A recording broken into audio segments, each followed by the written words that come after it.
I mean, I know Badang. I saw it. I saw Badang. Okay, Yeah. and it inspired Gundala. Yeah. Right. I genuinely enjoyed it.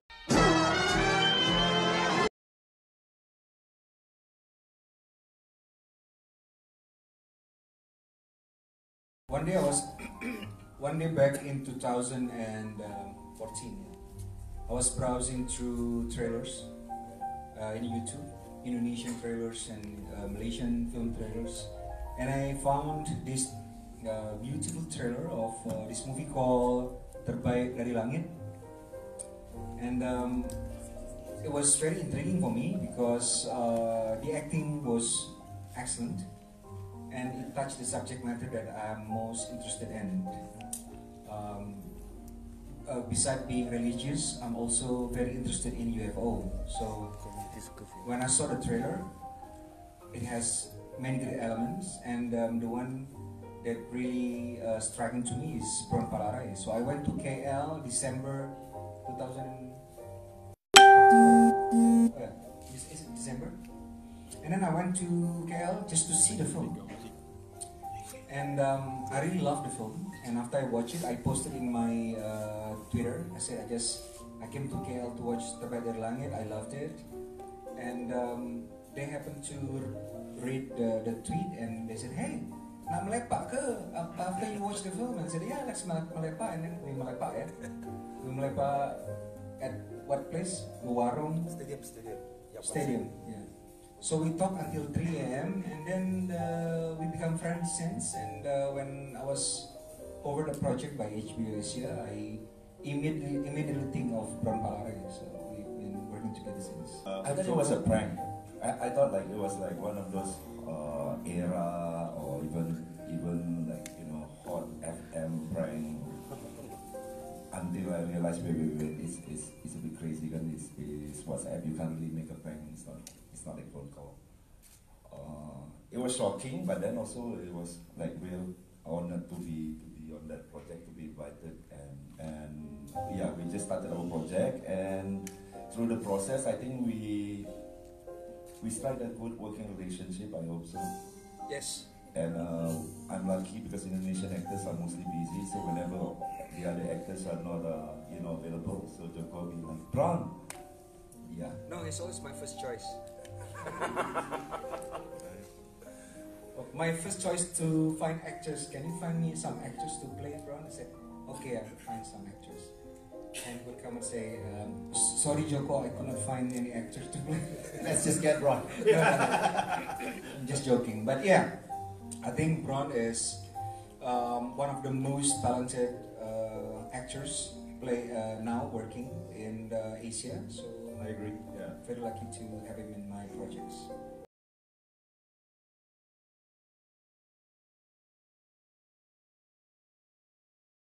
I grew up watching films in the cinema, not paying tickets, but peeping through the ventilation hole. Back then we did not have air conditioner, so we have ventilation, and it was very low. So I could watch the movie from outside the theater without paying it. If I have money, I pay. And then I wanted to be a filmmaker since very young, junior high. And then I tried to film school, but it was too expensive for my family. We were poor. So I thought probably I have to go to somewhere, some university where I could learn filmmaking. So I went to ITB in Bandung. Bandung is known for many factory outlets. So if I go to Bandung with Bront, people would say, Abang Bront, boleh ambil gambar. Suddenly Bandung become Kuala Lumpur. So, and Bront would say, yeah, I'm here with my boyfriend. I was like, what? So yeah, I went to that college, but I tried to join the club, the filmmaking club for students, but they did not accept me. Why? So, I got into fight with the seniors because they told me to write down the rules of the club in big paper. I said, we're supposed to be a filmmaker, not writing rules.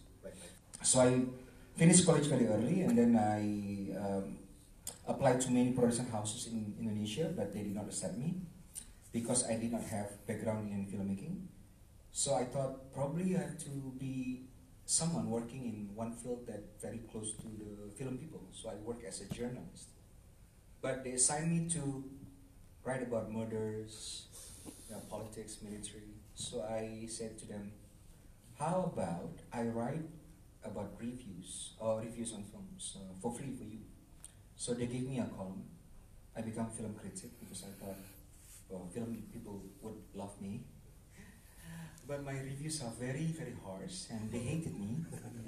So every time I go to an event, film event, everybody would just go. Like if there is water and you put a splash of oil, everybody will disperse like that. But lucky, there was one filmmaker whose film I have not criticized yet, Nia Dinata. I came to her about her first movie, Jabokan. And we were talking about things. We ended up talking about script writing. I said, I think there's a problem with your script. And she said, how could you say that? You're a journalist. You don't know anything about script writing. And I said, but I have written a script. Where? This one. Hence, Janji Joni.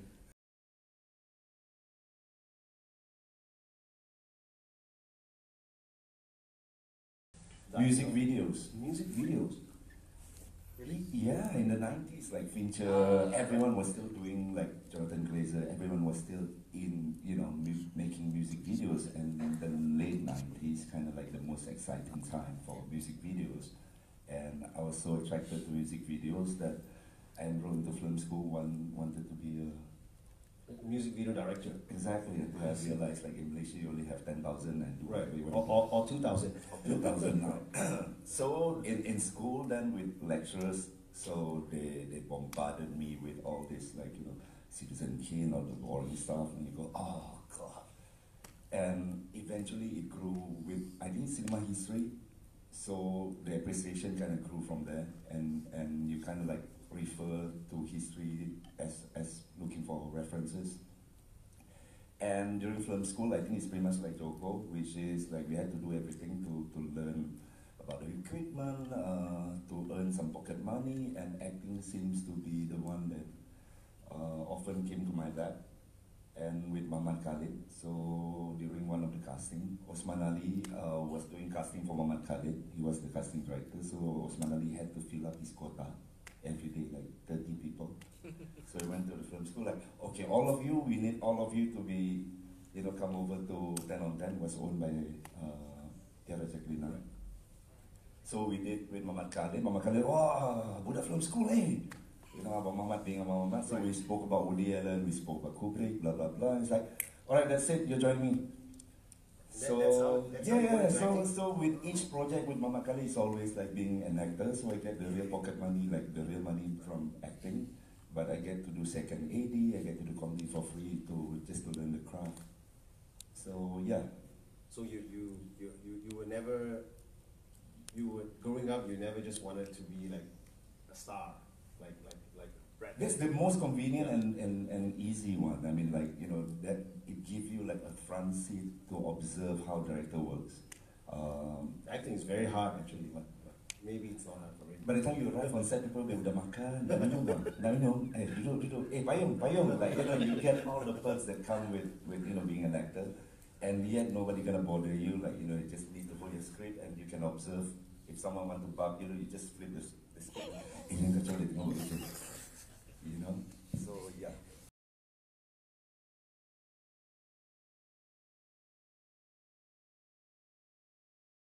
It's always like depending on the state of mind, like the current state of mind, because like acting kind of influence how you feel or subconsciously affecting your psychological being, so to speak. So if you keep doing like back-to-back project with Tortured Soul or something heavy, normally I'll try and find a comedy, even a slapstick comedy, just to get out of that zone. Yeah, sort of as a breaker. So it depends. Like right now, I'm kind of on a reset mode, so everything is okay. But if I get to do like back-to-back like heavy stuff, then the only way out is to find something serious. So you varied your to keep my sanity. Yeah. Okay.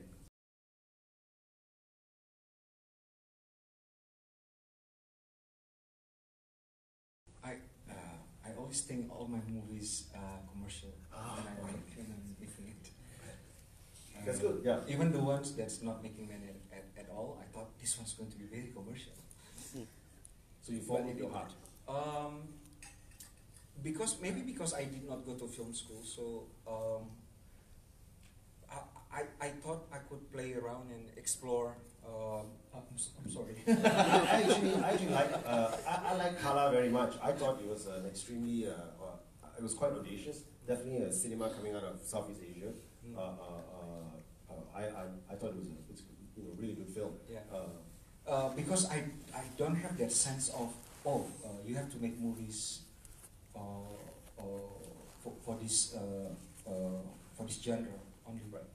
and I did not have a sense of you have to explore one genre to hone your skill until you master full at it.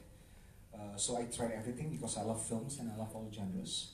But of course, there was a plan in my career, and I tried not to be labeled by audience because I think label is very, very dangerous for a filmmaker, because if you are successful in one film, in one type of film, and you are given a label by the audience, and then you're comfortable with it, it would be very hard for you to get out of that zone. And that is dangerous because it can make you artistically dead. So I'm trying to explore all kinds of genres, and I'm the kind of filmmakers who got bored very easily. So if I do same movie twice, especially in a row, I would not be as enthusiastic making like Satan's Slave. Right. In 2017, right away there was an opportunity to make the sequel. Right. But I thought, if I do Satan's Slave again, I think it's going to be not as enthusiastic in the making. So I decided to do Gundala, which is completely different from all my films. And my other films, slated to be released this October 17 in Indonesia, Perempuan Tanah Jahanam, Wain Petigol, or Direct Translation, Women from Red Cross Land, is also very different from all my films. So yeah. Okay.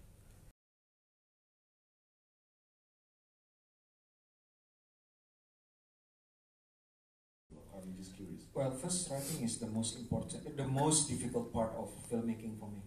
Directing, you can make plans, but writing, I think, is very, very difficult because you creating something out of nothing.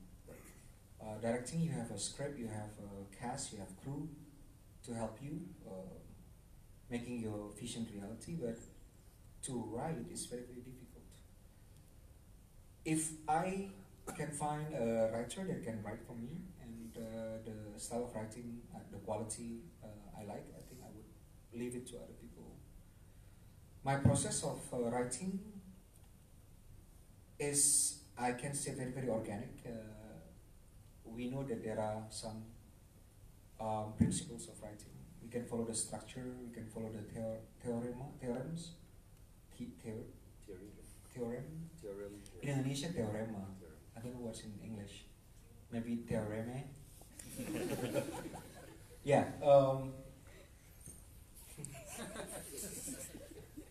He does that. Every time I direct and I look stupid, he would do this. Yeah. But I use the principles as a guide, but I tend to let my characters, okay. If I write, I would make the history of the character first, when they were born, and I would give it to the actor. So Bront can tell you about that process. Okay. When they were born, when did they go to school, and what kind of family they grew up in, the society, their first kiss, their first sex, and everything. Because I think film can be only interesting if the character is believable, and character can only be believable if you can make them their views in these 5 principles of life very, very clear. One is religion, art, politics, love, and sex. So I build my characters in my head and let them make decisions based on their history and they what they have gone through. And in the middle of, maybe I would guide the characters, but it's like walking down the dog leg. If you walk down a dog and it goes as planned, it's good. But if it wants to go to someone else's house and wreck things, you said, hey, don't go there, you know. So something like that. That's why it's very organic. Okay. But bottom line is, I let my characters live and make decisions.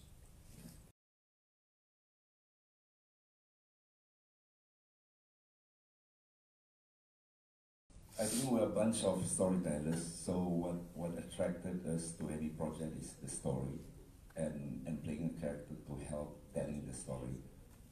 So it's always start from that point, that standpoint, which is we read the story and wow, this is interesting.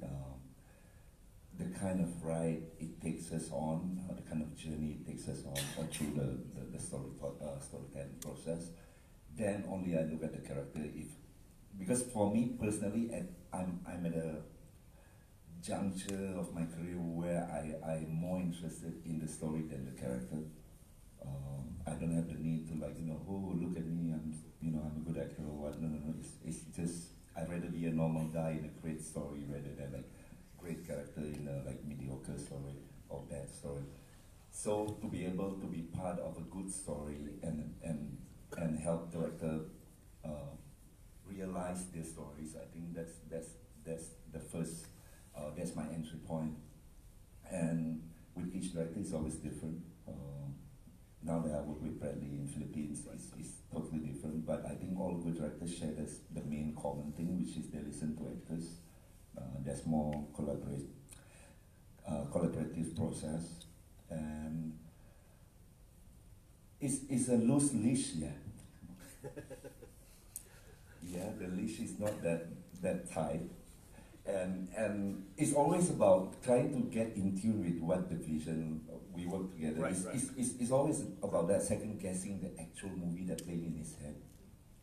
So whatever conversation, whatever with whoever that I work with, is always about what you see in your head. I want to understand that, despite whatever written on the pages, whatever brief being pitched. Because words can't really translate things, so you're trying to tap into that, and the faster I get to understand what's the kind of movie in his head or in your head, then the faster we could get into the actual translating it into performance process.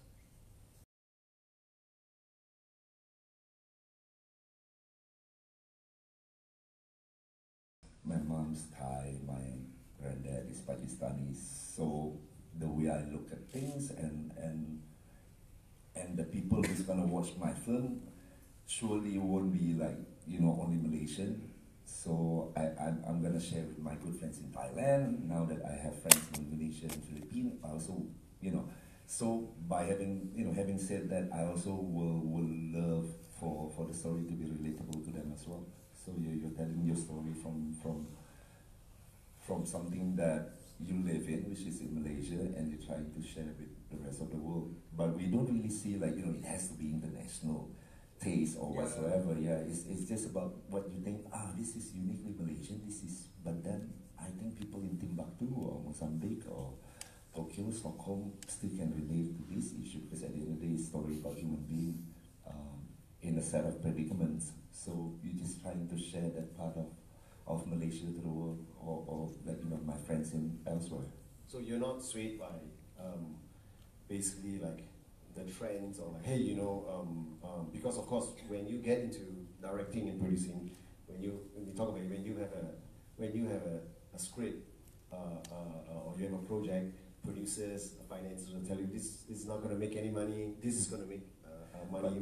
How do you sort of balance that, or how do you does that affect you? Yes. Or he's lucky, does it affect him? Yeah. I'm going to get to you later. He's lucky, does that affect you? And what do you do about it? Of course, it affects everyone unless you're him or Spielberg or somebody. Because for me, making the film, that's the ride. That's our party. Right. But it involves somebody else's money. Right. And that money has to be returned with ROIs and all that, which we totally don't. We still acknowledge the business part of the show business. So some of the decisions or whatever that we have through the story is also has to be looked at from that, put on that glass and look at it. The producing head. Can we milk something out of it, or can we make my term is always, can we make the press kit sound sexy? You know, you're trying to get certain components to make the press kit sound sexy in order for it to be able to sell, so we can return the money back to the investors, because otherwise then there's no next movie. So, but just because we want to return the money back to the producers doesn't mean like, we can't party on this one. So it's about trying to, find the balance between we still get to do whatever we want to do. And now it become much clearer that I can do whatever I want, like with total creative control, if I know how to, repay back the money. The more certain I know how to repay the money or return the investment, the more control I have over my work. Yeah.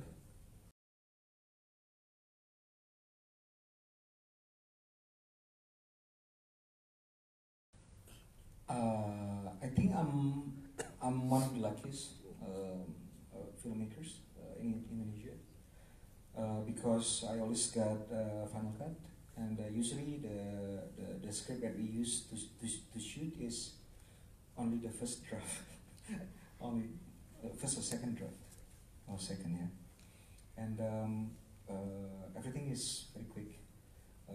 Like Gundala, we edited in 4 days. Wow. Yeah, we shot in 2 months. We edited in 2 days, but because there are no more shots to edit, I plan out all my shots. So I tend to be very organized in terms of filmmaking. So I made my shot list. After I write my script, I try to have the first draft as the best draft. So I'm not thinking about, okay, I'll just finish the first draft and then maybe we can discuss and work on it later. No, because I have this term called SAD, S-A-D, okay, or select all delete. Well, after I type maybe 50 pages and I think this is not working, I will not keep it as a draft. I will just select all delete it and start over. So and you've done that before? Many times. No saving for a rainy day? No. One of my producers said, this is quite okay. I said, this is not good. It's page 67. And I said, this is not good. Select all, no! Slow-mo, no. Enter, delete, start over. Joko will not have enough time. Don't worry, sorry, type again. So I try to have the first draft, like the best draft I can come up. Okay. That's why it's suitable. It's already can be shot with that draft. And then I will write down my shot list. Like for Gundala, I have 1,017 shot. So you actually listing the shots? Yes, scene 1, shot 1, either close up or. So it's all in your head before you shoot. I always believe if you want to be a film director, you have to be able to portray the film in your head before you shoot it. That's what's called directorial vision, I think. So the film already, like Bront said, already in our head. Make the shot list, and then I would make the video board. So every time I go to shoot, I would tell everyone, don't follow me, let me observe my set. And I would do the video with my AD, with my DP, with my anyone that I can get. You go, you come with me. You will be Bront Palarae, you'll be able. So I will shoot the scene with all the shots. How long is this process before the actual shooting of the film? 15 minutes. Oh, okay, on the day itself. On the day, yeah. Oh, right. Okay. No, when we prepare it, I made short list, of course, already, during the location hunting. But every time before a scene, I would say, wait here, everyone. Of course, everybody would follow me because they want to be in the film. On your video board. And video board, yeah. So, how about me? And I said, no, not you. Because I'm bad. So I mean, I can show you some of the shots later. Yeah, we can cut into the whole film with that play. So I'll just send the video to the group, so everyone can understand what So kind they know the of scene. blocking, Yeah. okay. So when I give them the shot and everyone's okay, we have to prepare. Let's just shoot. So it's very effective. Okay. Usually, for each take, I would do. For each shot, I will do how many takes? 1. Bront did a long monologue for Gundala, like 3 or 4 minutes. How many take? 1. No. That's it. That's good. It's, Okay, check the file. It's good. Okay, next. Bront said, Bang, are you sure? Yeah, it's good. Can I have another one? No. Just another one. No. Half? No. Wow. First take. That's great, Joko, because watching Satan Slaves, I guess most of you guys have seen it. It looks, it's a great film, and I really enjoyed Also it. one take. Yeah, I heard you shot it in 2 weeks, and I saw it, and was it now? What, Yeah. 2.5 weeks? No. 15 days. 15 days, and I saw it, and I was like, it looks like a Hollywood film. It's got all the shots, and I was like, did Joko like he's gonna be so efficient? A copy of Moment was shot in 7 days. Copy of Moment 7 days. Yeah, one day we shot 32 scenes. I was gonna ask you about. And we went home before 10 p.m. I see. Yeah, during Satan Slave, remember? The well scene? The well, when he jumped into the well. Yeah. And he was Trying being, to- give me the rope. Yeah, And yeah. it was only one take. I And see. Bront said, "Can we take another take?" No. That's why you edited in Just- 4 days, because it's only He looked so panicked because the Yes. rope was in his Correct. neck. Yeah, And we the couldn't. rig, it was like Yeah. already like we got entangled, my son and Yeah. myself, like we were like this. And it looked very real, and we could not replicate that. I said no. That was the best shot. That's great. That's great. So your process is you have that vision, you have your shot, Yeah. you have your short list, and then you have your video, and then you go on and shoot one take. One take. Yes. Great. But I'm Because the second take is when you become too apa namanya Measured. measured and you look into a take too much. Maybe his smile should be a little bit smaller. So it's not like, but maybe, and it become mechanical. What do you mean? Like does Inorganic? vanity comes into play for the second take mostly? I think so. Yes. The first take, there is self-doubt there, not sure, but that what's make it so genuine. I always love first takes. So what is the process working with actors then, since they only have one take, like with Bront, for instance, on Pengabdi? Do you talk to them? Do If you they screwed walk- up, good luck. It will be on the screen. It will be on the film. No, But all what about before? Like, are you guys doing script rehearsals and like maybe? We don't read scripts. We read script once perhaps, but we make scenes not in the script. So based on the sheet that I give them, we would make some scenes not in the script.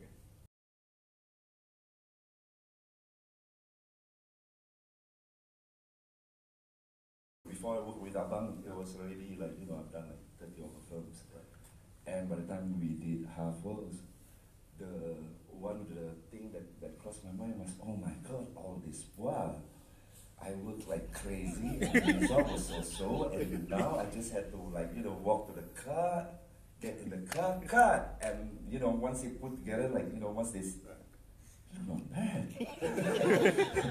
Okay, now this is a big problem because I don't want this to be a one-off. Like, you see, it shouldn't be like, once every 4 years or once in a lifetime experience. Like, how to keep, how to be consistent at this level. I mean, like, you want to play this game at this level and work with, the people at this level. And that's the kind of, got me hooked on or develop a thirst for working abroad. It's just like, want to get into the process of, how people, elsewhere working. And with Joko, it's always about trying to get the real understanding of the character, because the scenes are the scenes anyway. Like, once you get the character, it's pretty much the scene, and you're gonna do it anyway. but we're trying to understand who he really is, and if we were gonna read the scene, then it become too sort of too taskful, because we're trying to nail the scene rather than trying to understand and trying to. So by doing improv workshop and things like that, we spoke. Sometimes we just speak about it like what 2 hours to fine tune, try to understand like what happened at which stage of his age, at which time of his life, and try to relate that to what's happening in the movie. So there was certain stuff that we need to build the foundation in order for it to work during the performance. So those foundations are being built through the workshop. And for here, I think with Malaysia is always, sometimes I feel locally we have a problem of doing for doing its sake. Like, yeah, people do reading, let's do reading. What's the purpose of reading? Yeah, reading. Like, it's not objective of why are we here? What are we trying to nail? I mean, like, why are we all here and doing this exercise? What's the director's objective with this exercise? So sometimes we just do it and we're just reaching the reading part, because not many production do readings. So it's also about that. It's about, it's like, footballers practice, but they don't know why they practice. So it's the same, and I think that's in order for us to move as a sorry, the Malaysian angle. In order for us to move forward as an industry, it's also about that. It's also about approaching work with process that we think what works for the story, rather than this is what they do elsewhere, let's do it. This is the normal process in Hollywood, let's do it, without actually having a real foundation of what those exercises are for.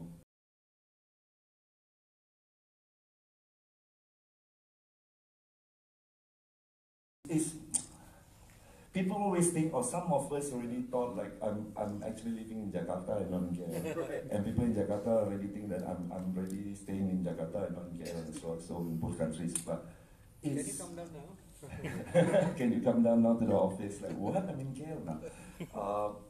Or like, we didn't call you because we thought you already, you're living in Jakarta. Like, no, I'm always in KL. That's formulation.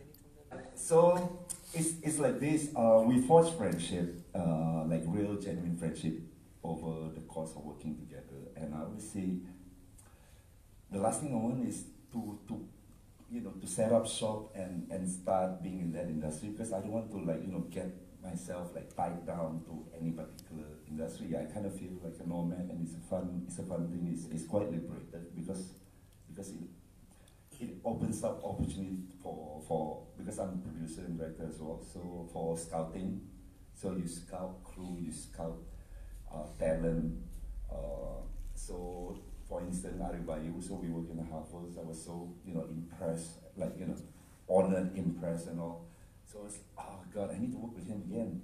And when we developed Two Jaga, so he was the first name that kind of popped up, like Ario Chico. Okay. So those are the stuff that happened with this process as well. So I don't want to pack myself down to Indonesia and then I start losing Malaysia, I start losing other countries as well.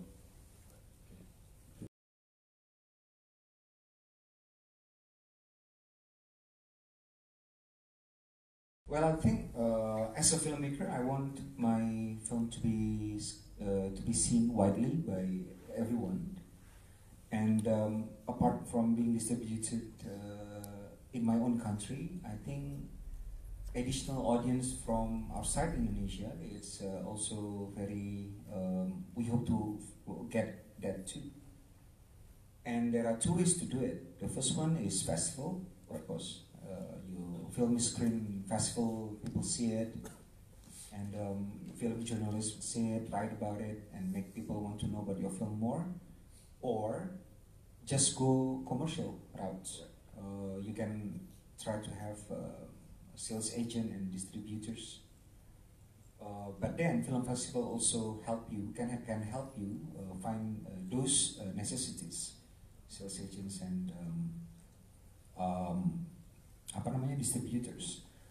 Or if your film is hugely popular in your own country,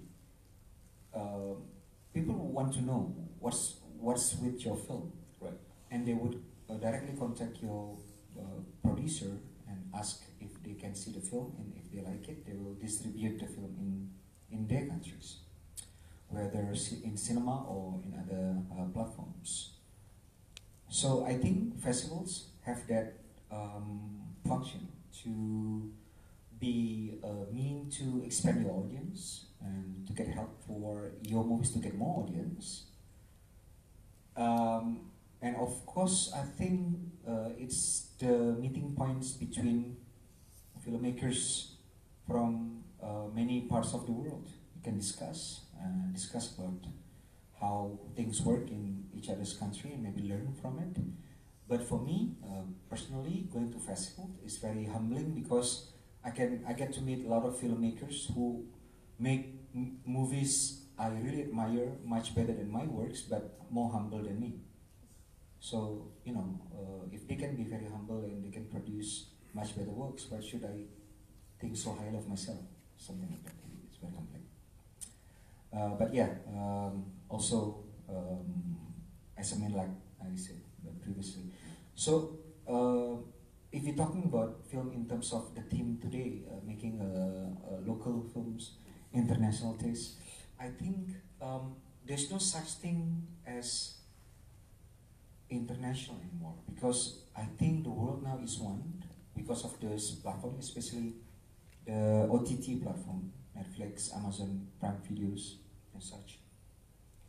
So if you make a film in your country, you have an equal chance to have your movie seen widely internationally now. Right. So there's no such thing as going international, or you know, because right now, it used to be 10 years ago. If you wanted your film seen internationally, you cast a white actor, or you have a white storyline, or a Japanese. Now you just have to make. You don't have to. You just have to make a good film. A good film. Right. Right. And if you want to try putting more efforts, your movie to have more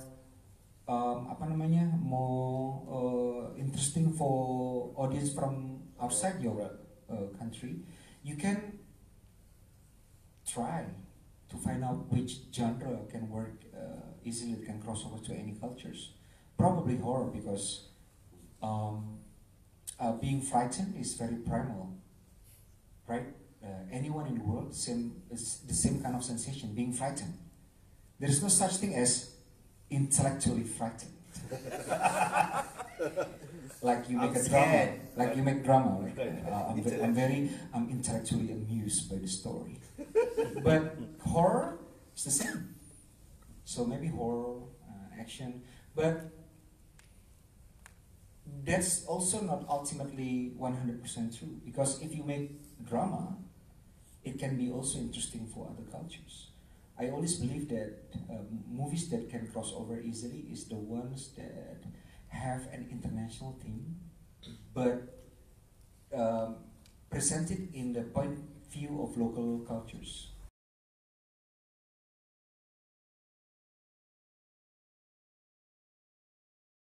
But like Abang said just now, after Pengabdi, I think I got like 10 horror projects from both countries. I mean, like from Indonesia, from Offers, yeah.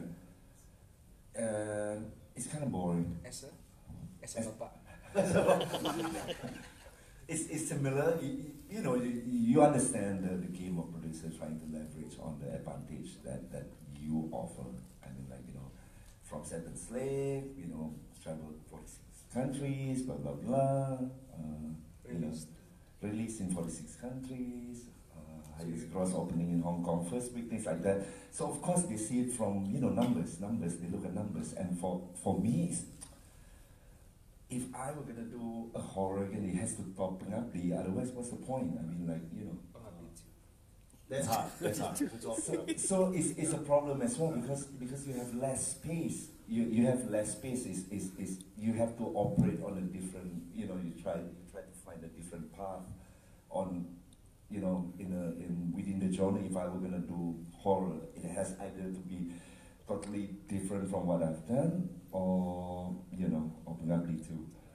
Otherwise, it's very hard for me to accept, and that's already upsetting my friends, some of my friends, because right now everyone is going into horror, and like I want to work with you, I want to work with you too, but no problem lah.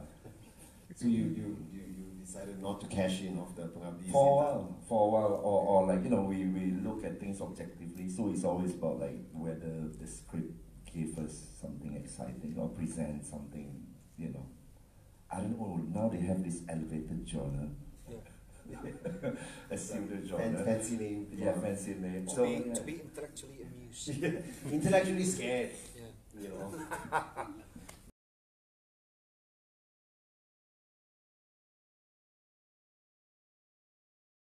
I never think like that actually. You never think like that, Yeah.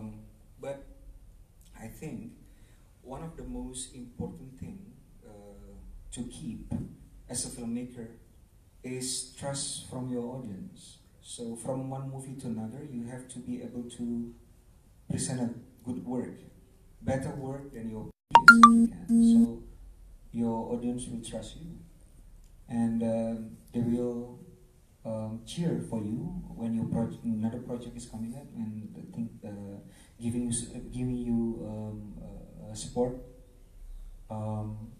Because without that, people will not trust you, and they will not cheer for you. Like you have a good friend, and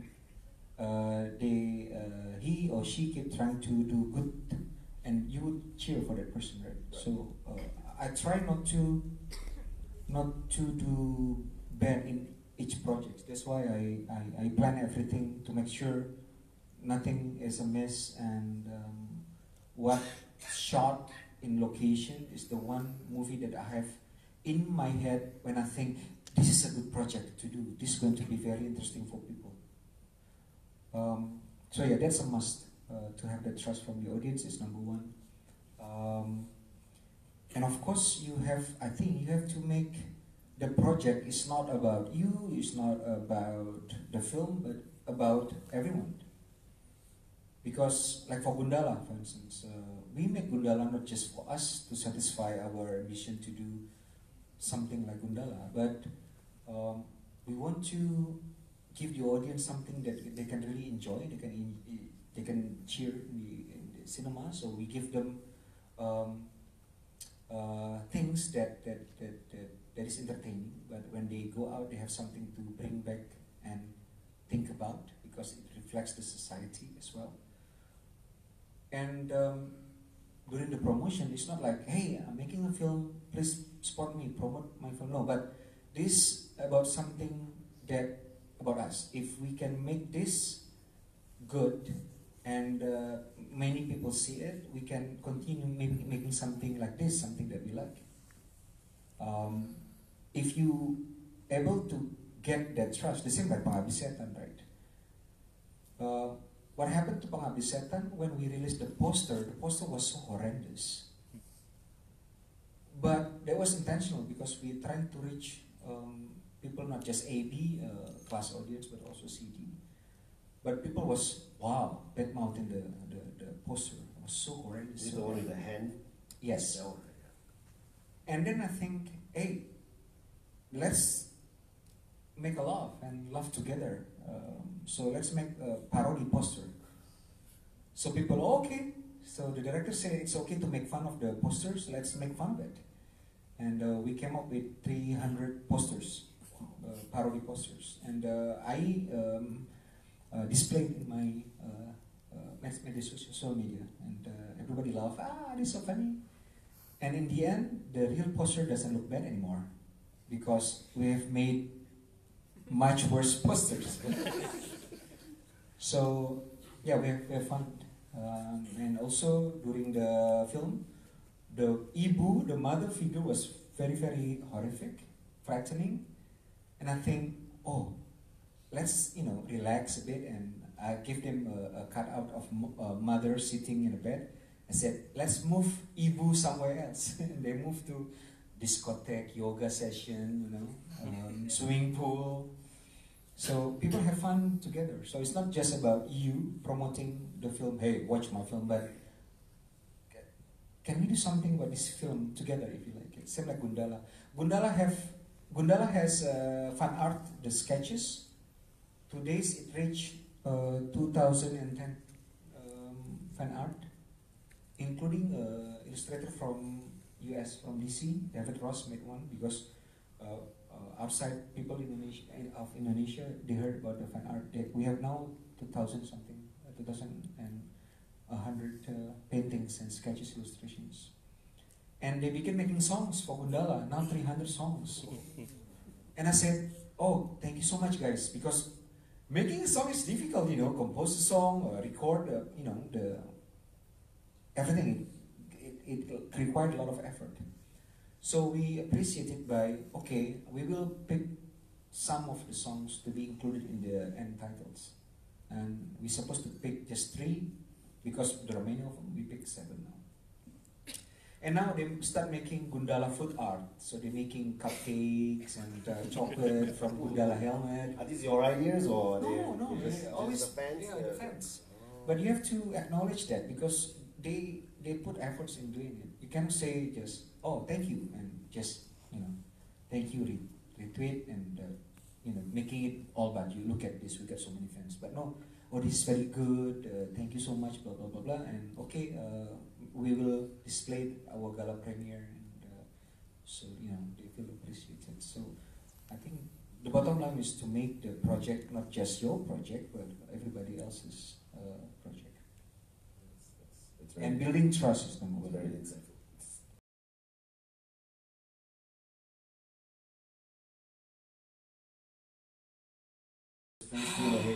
All my films are personal. Alright. Yeah. Like smaller projects, so that's what I mean. Oh, Yeah. all of them are small. You have to make each film personal. You cannot differentiate between this time I'm going to do a commercial project. Next time I'm going to do a personal project. You have to make each film your personal film. Even my biggest project like Gundala, it is very personal in terms of story and storytelling. There are a lot of things that I want to say through the film and the characters. They are very dear characters to me, so I make it very personal. Because if you think that you are making a commercial film, there is a very dangerous trapping of trying to second guess what people will like. So if you think about making a commercial film, you will start think, oh, maybe if I put this element in the film, people will like it. What people like now, you know. I think it's very dangerous because then it's impossible for you to come up with a good movie if the way you think is like that, because you will come up with a mechanical film, or worse, something that is not your film, a film that you think would be audience taste, but it's not. So yeah, I think you have to make it your project personal. Do you agree with that, Ron? Totally. I think whenever you do a project or embrace a project, it's a marriage. So you're gonna commit for the next 12 months, 18 months. So it better, you know, be something beyond a project. I mean, it has to be personal in order for it to make it work. I mean, even in acting, it's the same. I think live directing, like what Joko said, it's the same because you're married to a commitment, and with any commitment, there will be challenges that comes with it. To endure that, you need something more than just, I like it. I think it sounds like a nice idea, because a nice idea can, like, you know, can die out over time, over the process of so many things coming in to change that idea. Now the dynamics will change over time. You deal with actors, you deal with a lot of conditions, and if it's not personal, easily you'll be, oh yeah, this is what the producer want, or oh yeah, it's, you know, you become jaded, you become bitter, you hate your own movie, you hate your own cast, you hate yourself. So you know, it's illogical. So it has to be personal. I will refer. I will refer to what Bront said earlier. Every project is a marriage. if you want to marry someone, you have to get to know them first, right? So if you have a project with a producer, you try to find out what kind of producer he is based on what he did previously. And then you got a meeting with him. If you cannot spend 2 hours sipping coffee with this producer, don't do it. Because then probably he will just have coffee with you for 5 minutes, talking business, and then saying, sorry, I have to leave. Don't work with this kind of producer, because it will be business only throughout the project, and it's not a good experience. So yeah, that will be the first thing you have to do. Find out about who the person you're working with first, before you work with them. But just like marriage, right? Sometimes you get a divorce because before you begin your Only marriage. half the time, only 60% of the time. Yeah, and then you have to take important measures. You know, yeah. He keeps a knife here. Don't mess with Joko. Yeah, but first thing is very important to get to know them first.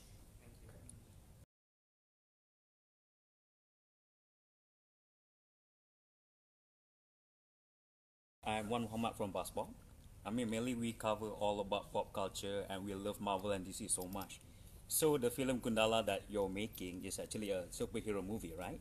So I've been thinking, is there any kind of direction, instead of just making a one-off film, that you guys want to do like a cinematic universe, like how Marvel did, and also venture into merchandising? Yeah.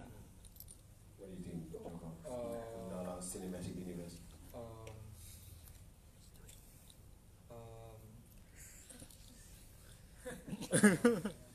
Gonna show the trailer. Are you doing that? Yes. This is the universe. All those superheroes. Wow, you see it first. Wow. Yeah, we are doing. We are doing it now. Yeah, that's good. Yes. We're going to announce it tomorrow. Don't tweet about it. Tomorrow, until tomorrow. Yes, Gundala will be the first of cinematic universe. Bumi Langit is a company that holds the right to most Indonesian comic books and superheroes. We don't call it superhero, we call it jagoan. Because superhero sounds expensive. So we don't want people to over-expect. But yeah, we try to make this universe. Yeah. Next year there will be, I think, of course, off the record until tomorrow. 2 or 3. Yeah. Is it all done by you? I will be overseeing all the projects. He's too busy. Right. We are the project. Yes. Another universe.